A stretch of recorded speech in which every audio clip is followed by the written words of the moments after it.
Welcome to the 18th Annual Tallgrass Film Festival.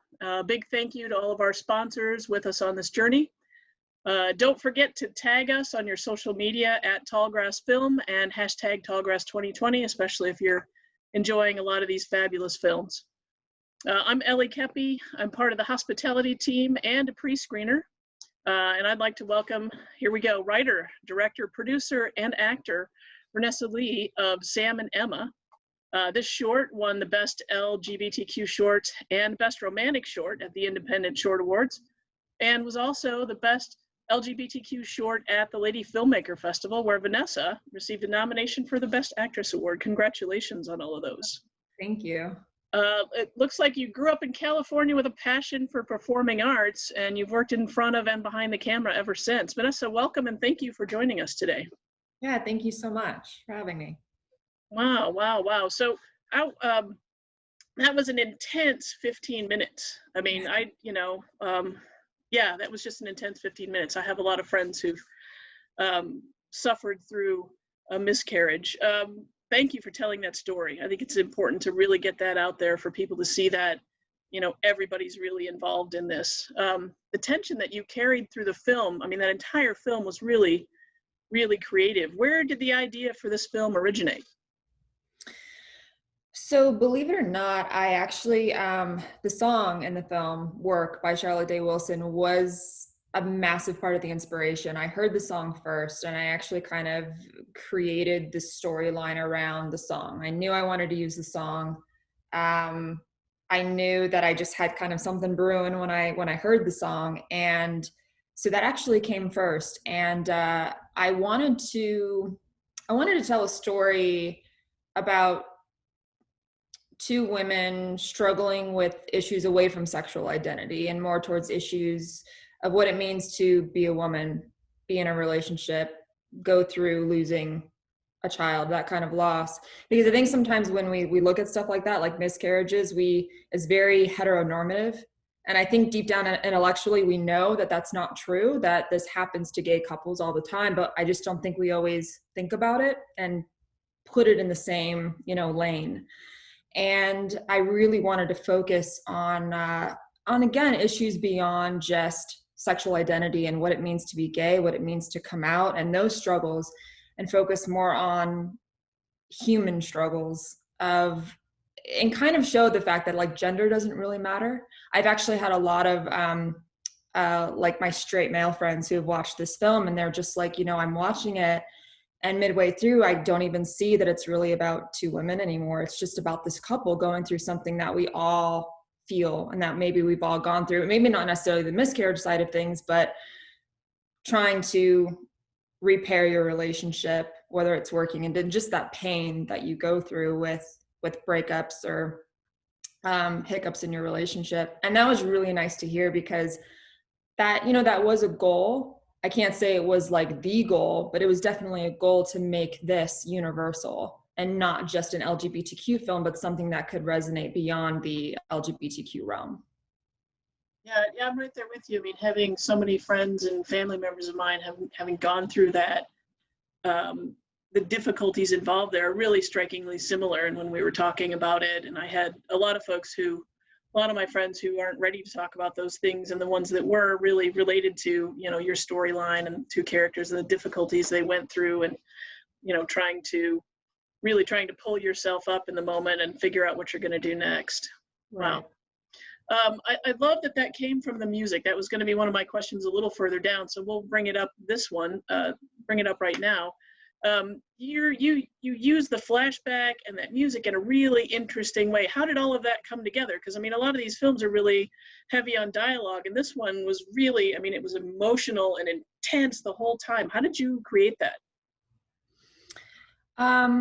I think when I started to write, naturally, what just kind of started to come out of me was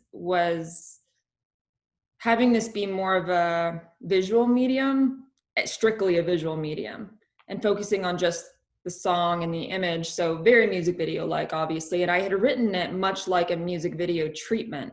So initially, though, I thought there was going to be maybe a little bit more sound with the montage just over the music. But when it came down to it, when we kind of realized the goal that we had for the intensity of that montage, sound it just didn't fit in anymore. It was really just like, no, this is about the music and the visual and the way that these visuals are being edited to the song. So we decided to just go ahead and go down that road with making it a little bit more music video like, but obviously then it's bookended with this dialogue and this intense emotional, like, present day moments. And I knew that if we wanted to kind of do a flashback that can carry us through the very, very beginning of that relationship to where we are now, and I knew it had to be kind of snappy and quickly done. So I knew that montage was the way to go. And and it was just fun because, like, I've never done anything like that either. I've always just kind of done narratives that have always been, you have a scene, dialogue, scene, dialogue, scene, dialogue. And with this, it was just, I mean, we had 75 scenes scripted and over 200 shots. Wow. It was a lot to unpack. Oh, yeah, that would be, I mean, a lot to manage. And I mean, editing wise, how did you tackle that big? I mean, that's a lot. It is a lot. And I am so wildly lucky to have found my editor, Will. Will Schoenfeld is incredibly talented. And first of all, he's edited music videos before, so we kind of had that background a little bit. Okay. But I was, when he started to assemble it, I let him do his thing. I was like, you know what, I'm going to take a step back here. I'm going to give you this footage. And he was on set with us as well, because he was our DIT. And I was like, I'm just going to let you assemble this. And so he kind of did like a really long 30-minute version, chopped it down to like a 20-minute version, chopped it down to 15-minute version. And when we got to that 15-minute version, it just hit.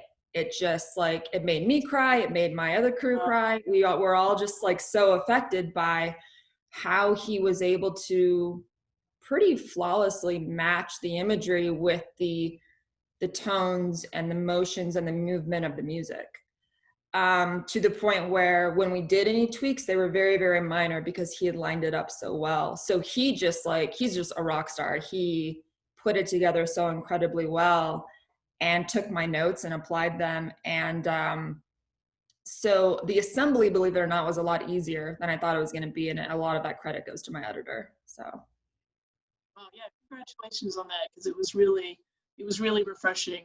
I mean, in so many instances, scene dialogue, nothing wrong with it, but it's interesting how that just grabs you emotionally and just pulls you right into those two characters' lives. And you can see bits and pieces of your own life flash through. I mean, it's super easy. No matter who they are or where they are, it's just, oh yeah, I've been there, and you get that feeling, and it just, it pulls you through until the end. And I love the flash forward on the end there, that you give everybody a little hint that, this is going to work. It may not be easy, but it's going to work. Yeah. So topic, oh, I can't even talk today and I've had coffee. The topic of miscarriage is a difficult one. What challenges did you encounter while you were making this film?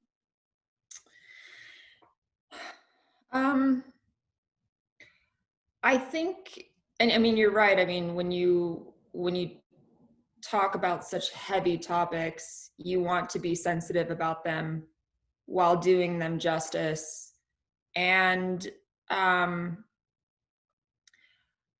it was I personally can't relate to, this wasn't something that was inspired by something that happened to me. So I can't relate to having a miscarriage or, losing a child.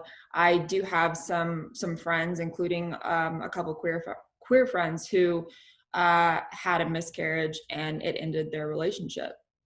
And I talked to some of my friends a little bit about that, the ones who are willing to talk about it. And I think I wanted to make sure that, again, while doing so sensitively and talking about it sensitively, that I was addressing that emotional roller coaster as a whole, not just the fact at hand, but just everything that you go through. Because it's not like you have a miscarriage and then it goes away and you're over it. It's a process. It's a massive process, and I don't even have to experience it to know that, to just feel that grief and that loss and maybe the denial and all of that. And so challenge wise, for me as an actor, I would say it was emotional to experience that as an actor. And we actually strategically, so we had 4 days of filming, and the first 3 days we went through pretty much all of the montage stuff. So as a couple, we had gone through all the highs and lows, highs and lows, highs and lows. So when it got down to the really heavy dialogue stuff at the end, all of that emotion just bubbled up to the surface and kind of spilled over. And it was that fourth day was like incredibly emotional and very liberating as an actor, to kind of know that you strategically were able to do things that way, but just very emotional. And so I guess on a personal level as an actor, it was, it was a lot to go through, but it was also very rewarding and very beautiful all at the same time. And again, because, the number of scenes and stuff that we had scripted, it was so much to unpack, and being able to shove that all into 4 days, it was a marathon. It was a lot of work. Yeah, that is, especially with as many, yeah, like you said, over how many, over 200 different shots. Yeah, 200 different shots, and oh my gosh, yeah, that and a lot of wardrobe juggling and all that other great stuff that goes on behind the scenes. The hair and wardrobe was insane, the number of changes that we had, but we prepped so well. Like, we prepped our shot list so well, and as far as all the wardrobe and hair and makeup changes, that was able to run things a lot smoother, and my crew was just outstanding, so they took the reins on a lot of that, and just they were organized and kind of new, and in the end I think we only ended up having to like cut out a handful of scenes. It was like a few things we only had to be, because we were so pressed for time, and fortunately it really didn't affect our edit, but there were a few things and I was just like, all right, we can lose that, you kind of got to know when to kill it and when to just let some things go. So it was a challenge to kind of try to fit everything into 4 days, and as well as for myself, just being the actor and the director and the producer, and trying to stay in that zone as an actor. But it was very helpful to be able to do all of the montage stuff first. Nice. That being all of those roles at once, what sort of challenges did that present? I mean, it's like you said, it's an emotional 3 days that you were on, and how did you switch from, pulling that, into your acting persona, and then putting it down? How did you handle those changes? So one thing that did help again was the prep, because we prepped so well. That was a massive help. The other thing too is my co-star who plays Emma, Hattie Smith. She's so good that she didn't require like a ton of guidance. So that was actually really nice to. I didn't feel like I was working with somebody who really needed that director to push her and push things out of her. She kind of just already had it there at the surface, probably like I did, because of everything that we had, all the ups and downs, and it was just able to kind of boil over. But one thing that helped when I was so focused on just the technical aspects of things and I needed to shift back was my editor, Will. He took all of the montage stuff we had already shot. He grabbed a bunch of screen grabs. He put them together in a what do you want to call it, like a reel essentially, and played it for us over the music before we had to go in and do those emotional scenes. So as I'm like have my director's hat on, and then I take that off, we go into the room, we sit there and we watch all of these images flowing through of our relationship, of all the stuff we've already shot. And it was just like, boom, it just turned on. And that was incredibly helpful to be able to stand beside your co-star, go through that journey visually right in front of you with the music, because the song is really emotional too. Oh gosh, yeah. Oh my gosh.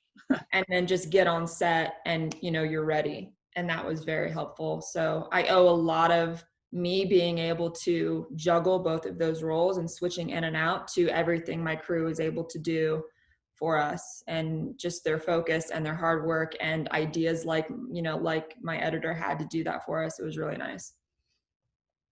Deal. Did you get any pushback? I'm kind of curious, from anybody on the team, from going down that direction, mean, was everybody really on board, or was there some people going, I don't know about the montage? You know, was that any kind of a discussion? You know what? No, I don't remember getting any pushback from anybody. That's a great question. I think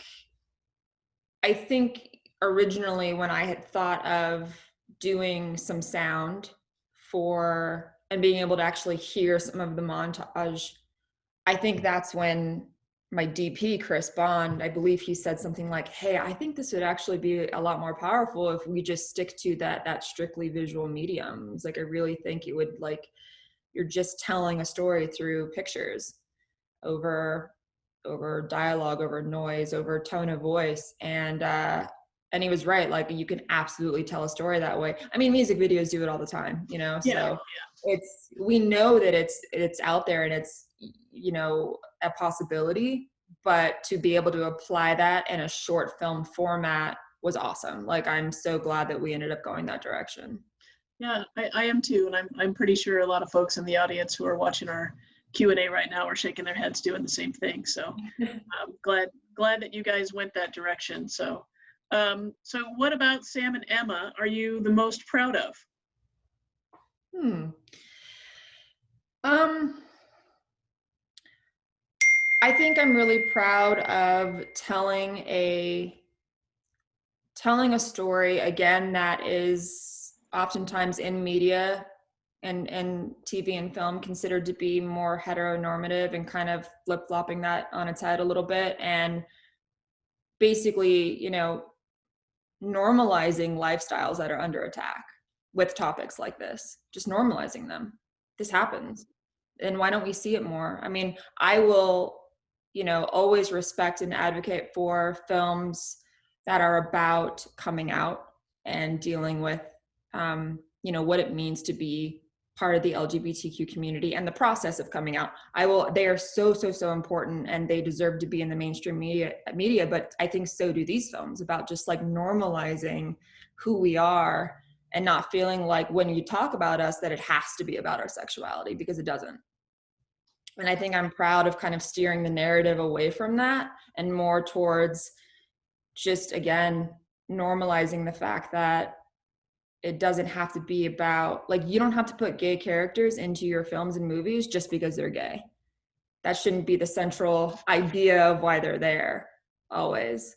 And I think sometimes that gets kind of lost in the shuffle, especially when we're trying to be inclusive, and which is great. I mean, please, more gay characters. I love it. I want to see it all the time. But like, you got to give gay characters, trans characters, whatever it is, more than just who they are as far as their sexuality is concerned.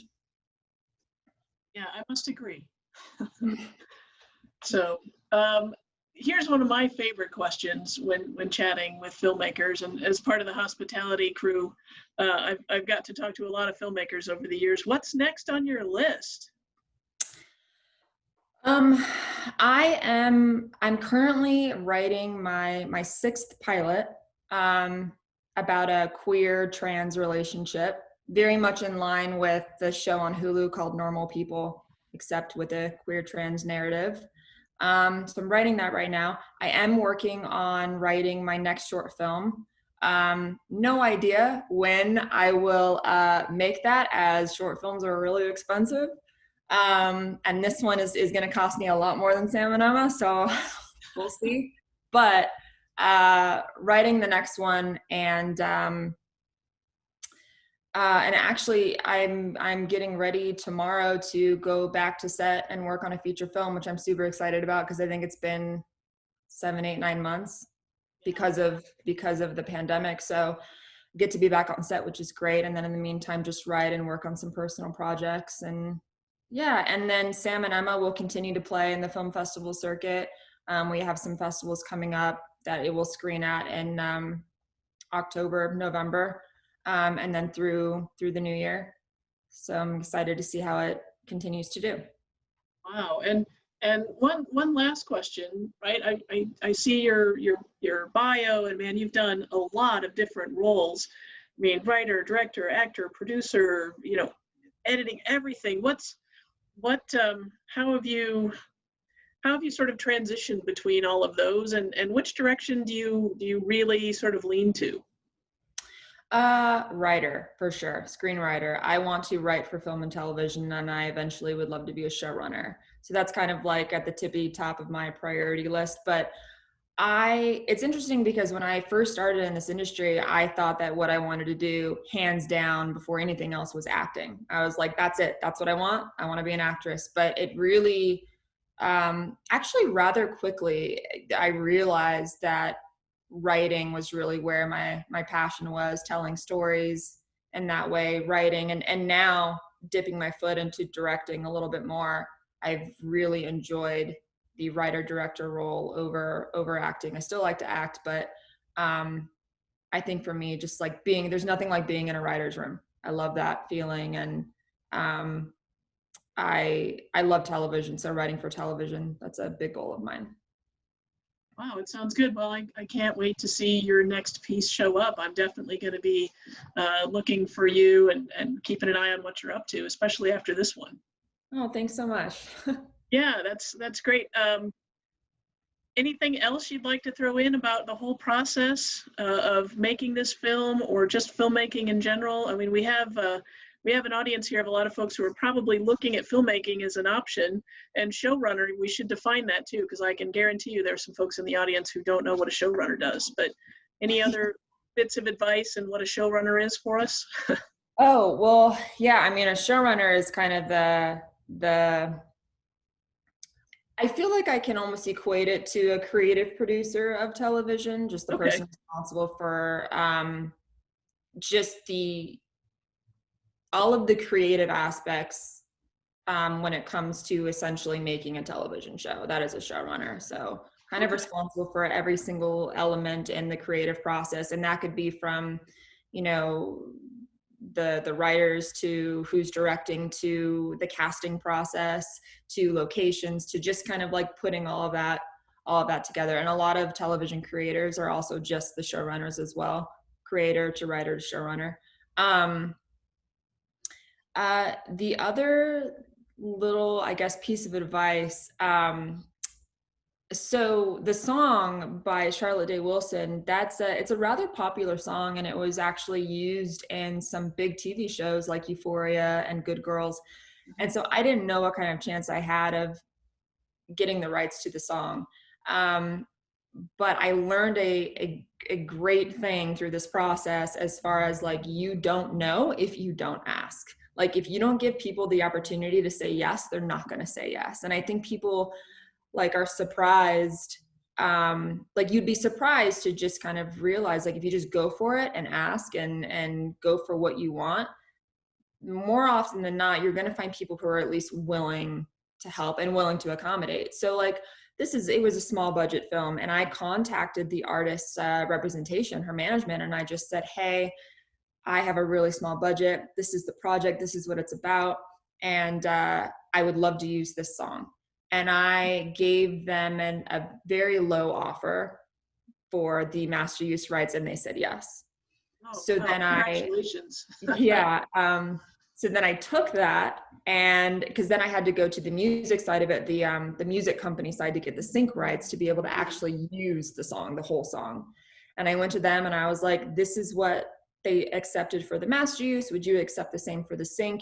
And she was like, listen, normally for like the whole song, it would cost you like $10,000. But she was like, but the artist has said yes. So yes, we're going to go ahead. And they gave it to me for $300. Wow. So, Wow. Well done. yeah. Well done. What a great lesson, though, for anyone, really starting to think about telling stories, through this media, to just put yourself out there and go for it. There are so many, it's like, it's so obtainable. Like, there's so much, so many resources and so many things available for us as filmmakers. I mean, even if you might think like, no, the song's too big or the artist is too big, but you never know unless you ask. And I think too, if you have a story that might resonate with your artist, or is just really good and something they want to be a part of. I mean, Charlotte Day Wilson, she's also gay. So I think she was able to look at the story and be like, heck yeah, I want to be a part of this. And I'm lucky because A, I don't have $10,000, would be it's nice to, like, I went for it having no idea if, like, I was like, we might have to find another song, and that would be really unfortunate because this song, it fits so beautifully, but like, I got to be ready for that. Like, if this doesn't work. It was a very long process though. So like, you have to start early when it comes to getting music rights, but it's so worth it when you realize that there's so much more that is accessible than we realize, but I just don't think we ask for it. So gotta just ask, and whatever, if they say no, you move on, but. Yeah, absolutely. Well, Vanessa, thank you for sharing your story and your advice and your experience. We really appreciate that, and definitely wish you well on all of your future endeavors. Thank you so much. Great. Thanks to everybody for joining us today. There's probably plenty of the festival left. Hope you enjoy it. And again, don't forget to tag us on your social media, and we'll see you at the next film.